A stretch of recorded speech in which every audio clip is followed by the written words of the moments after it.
veterans, a veteran corner and Jair Alexander, a really good defensive front led by Zadarius Smith and Preston Smith and, Kenny Clark. I mean, he's going to see a good rush. He's going to see good coverage. And really what you want to do is just see really good competition. Baldy, what do you think about the joint practices for Robert Saleh and this staff as they're starting the first year here? Not only are they doing this out here with the Packers this week, Wednesday and Thursday, obviously they're completing their practices. They play out here Saturday, but they'll get a day off, come home, practice Monday. Tuesday and Wednesday, they'll practice with the Eagles, and then they got a game and the preseason's over. How beneficial is it for Saleh? I think it's huge. It's really the trend league-wide right now, and you've got to take advantage of it. You're in full pads. You're going up against, opposite competition right here where it really raises your level of play. And it's more than just another practice. And you got to take advantage of the time against the competition right here to really get the best out of you, to take what you're learning in the walkthroughs and back there in Florham Park, and then taking it to the field, and then take it to the field this weekend in the preseason game. What do you think they're getting out of matching up with Aaron Rodgers just on the practice field? We're not going to see him in game action, but just seeing the way the maestro operates. Well, I talked to Bryce Hall, the corner, and he got a chance to go up against Devontae Adams, who is the first or second best route runner in the league. A lot of different releases. It's great to see that from his standpoint, and then just see the release of Aaron Rodgers, to see him work, to see how effortless it all looks, but to see his level of communication, whether it's with his offensive line, his receivers, his coaches. I mean, you're looking at a maestro, going to work every day. Yep. You can't help but admire his work habits and how he got to where he's at right now. Baldy, can you break down the difference, let's say, for the players in practice against the preseason game, what you want to accomplish? Because like EA said, like Aaron Rodgers isn't playing this Saturday for the Packers, let alone in the preseason, but the Jets not only will have two intense practices, then they got to execute on game day, and the starters are expected to play 3 or 4 series. Yeah. No, I mean, I think this is a good build-up to this weekend's game. And, you're on the road. You're in Green Bay. There's a lot of respect for this team here in Green Bay. Been to back-to-back NFC Championship games. They have their program in place. This is where the Jets want to get to. And so it's just good to see the work habits, the practice habits, everything from the way that they go from drill to drill to the way that they practice. I mean, all those things you can glean something from as a young team trying to really make your mark. We're watching the Jets stretch right now in an adjacent field. The Green Bay Packers are doing the same as these two teams get warmed up for day 2. Baldy, you break the tape better than anybody. What do you see from the Jets, especially their starters in limited action against the Giants? I thought Zach Wilson looked good last week. I mean, I know he only attempted 9 throws, but he had a number of them that were on timing to Corey Davis and to Keelan Cole. Really good throws where it looked like what they were doing in practice is carrying over to the game, and that's what you want to see. I thought the protection was really good up front. I thought Mackay, handled himself really well. I thought Michael Carter ran real well. Just to see C.J. Mosley out there in a uniform, to get his hands on a football, just to see his presence on the field, I thought was impressive. And so, there were certain things that just jumped out from last week's game. What did you make of the way that the starting offensive line fired off the ball? EA and I talked about it a lot, how successful the Jets were on their first drive running the football. Mm-hmm. And in practice, you want to create a hole, but you're not really finishing guys against your own team, essentially. Yeah. No, I mean, you got to, you're out there to finish. It's a game. It's a simulation. You want to be able to come off the ball and leave your mark, and you want to move the line of scrimmage. That's what the running game is all about, just displacing the line of scrimmage. And so you got to move bodies. And so I thought from that standpoint, the way that they play with continuity, the wide zone, all those kind of things, which is a basic tenement of this entire offense, you got to make that play go. I mean, if you ran 10 running plays, 6 or 7 of them are going to be wide zone. So you better figure out your track, your aiming points, all those kind of things are really important. The Jets are hopeful that rookie Elijah Vera Tucker returns to practice next week. Saleh really wants to get his feet wet. He's dealing with the pec injury. They're not concerned at all. He's going to be back for week 1. There were some times yesterday where the Packers got some good heat around the quarterback. Can you talk about the matchup here in practice and what you're looking for as far as that Jets offensive line, working without AVT right now, and they've signed, obviously, in the offseason, Morgan Moses playing right tackle and George Fant getting in the mix there as well. But just what they're facing in the Packers and maybe potentially what they're going to see on the practice field again on day 2 from a Joe Barry-led defense. Well, I mean, they've got 4 elite pass rushers led by Zadarius Smith, who is always amongst the leaders in quarterback hits and quarterback pressures. And he can line up anywhere. He can line up inside, outside, over the center. Preston Smith on the other side. Rashawn Gary, who was the number 1 pick a couple years ago out of Michigan. And then Kenny Clark inside. I mean, you got 4 elite rushers. And so anytime you're lining up against the Packers, you got to be able to handle that. You can't double team everybody. So you're going to get good one-on-ones from all those guys. They all have a multiple of moves. They all have a lot of size to them. Zadarius is a big guy. Rashawn Gary is 285 pounds. You're going to get tested from this defensive front as well as any front you're going to see in the NFL. We're here at Clark Hinkle Field. Ethan Greenberg, Eric Allen, and Brian Balding are right now taking a look at Dan Feeney, who's been stepping in for Elijah Vera Tucker in his absence. Baldy, Quinnen Williams expected to take a few team reps today. Don't blink, Greens. Right, yeah, exactly. Don't blink because he's probably Salo going to. was smiling when he said that. He said he's going to get in there, but just a couple. So when this Jets defensive line is fully healthy with Quinnen Williams, hopefully he gets a little more run next week when the Jets host the Eagles for joint practices. What do you make about this Jets defensive line when the regular season comes around? Well, we just talked about Green Bay's defensive front, and so you need 3 guys that can really get to the quarterback. And I think really if you look at Sheldon Rankins and you look at Quinnen inside, and then you look at John Franklin Myers and you look at Carl Lawson, they potentially have 4 guys that can really get home. And when you can then rotate with the second group and keep those guys fresh, I mean, you got a chance of being, a top flight front. And that's where it starts. It starts with being able to apply pressure to the other side. And so I think the 4 guys I mentioned, I think they're really counting on those guys. And it's not to take anything away from anybody else out there, Foley or anybody else out there. But those 4 guys, I think, have a chance to make this an elite group up front. Aaron Rodgers was very complimentary of the Jets' defensive line yesterday, and he also called the linebackers a really good group. What do you think about the dynamic there on the inside with Jared Davis, a former first-round pick from the Lions, and, of course, C.J. Mosley? Well, I think they have a chance of, if they can both stay healthy. Now, that's been a question mark with Jared, and then whether he fell out of favor in Detroit, who knows. But his first 2 years in this league, he was a thumper. He played with great speed, and he really could chase anything down. And so if you put him and C.J. off the ball inside, I mean, that could be a really good tandem. Potentially could be a really good tandem. They got to stay healthy. They got to do it. But they both have the potential of being like a really good tandem. Yeah, you got to watch number 52 on the practice field at all times because he is the thumper. Aaron Rodgers talked yesterday of how much damage Davis inflicted on Packers when he was a Detroit Lion. The Jets football is back. You can see the green and white this season at MetLife Stadium, beginning with the 2021 home opener on Sunday, September 19th against the New England Patriots. You can secure your seats at nyjets.com/tickets. All right, Baldy, so yesterday I went to Twitter for some questions.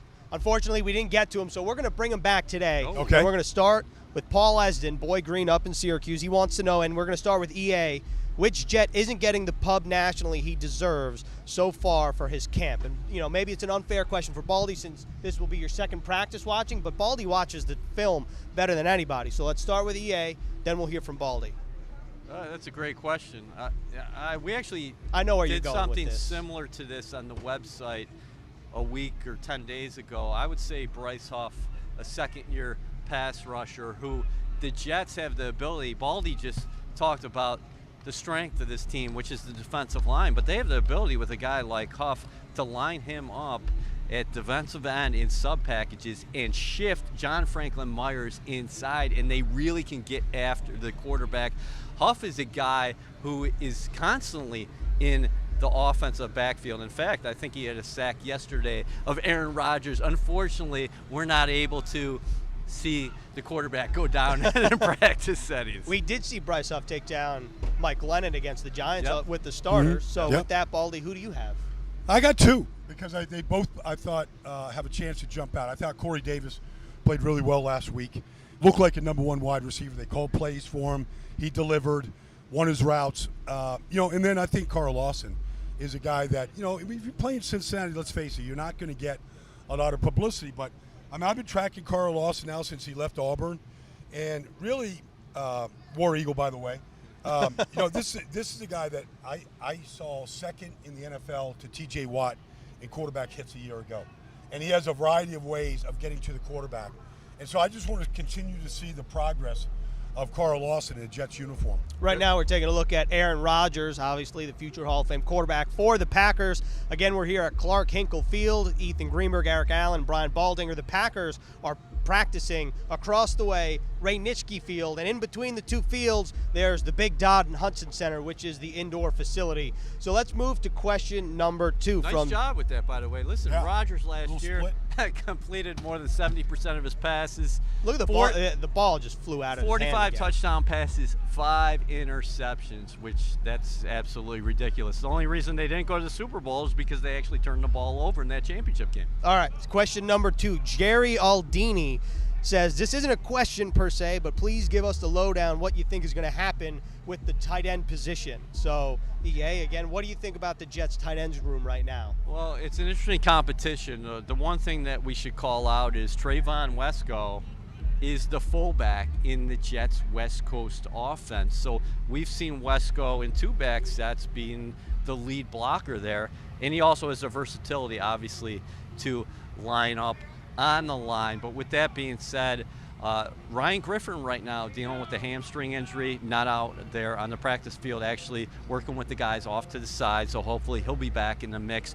The Jets signed Tyler Croft in the offseason, former Buffalo Bill, who gives you some blocking prowess. Didn't have many catches last year with the Bills, but you're seeing him get involved in the receiving game.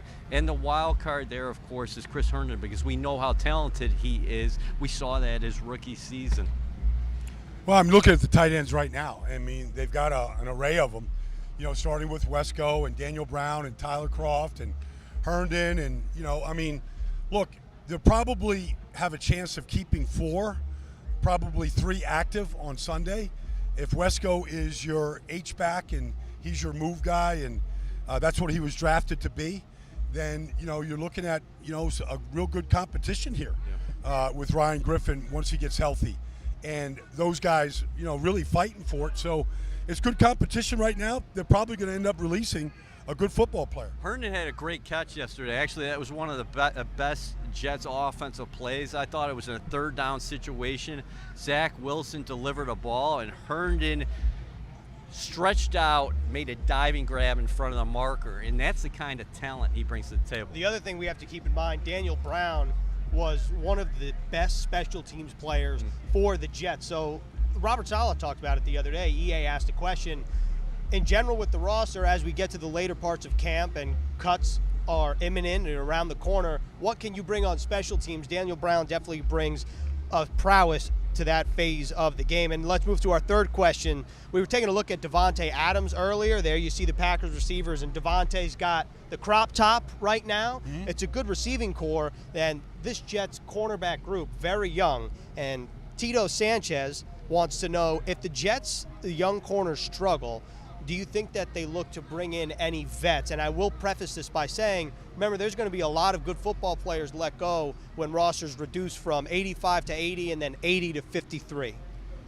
Well, I don't think there's any question that you got to comb the wire. You never know. I remember there was a time when the Eagles picked up a guy named Al Harris, released by Tampa, who had just a luxury of corners and became a Pro Bowl player for the Eagles and carved out a great career. Like, you just don't know. Like, you've got to comb the wire. You're always looking to upgrade your team, especially at that position, because you've got to have 4 corners that can line up and really play. And so I would think that that position, they'd be looking to upgrade if they have the opportunity. I will say this, that Bryce Hall and Bless Austin have been running with the ones. We've seen both Brandon Eccles, a rookie from Kentucky, and Isaiah Dunn get some run with the ones here in training camp.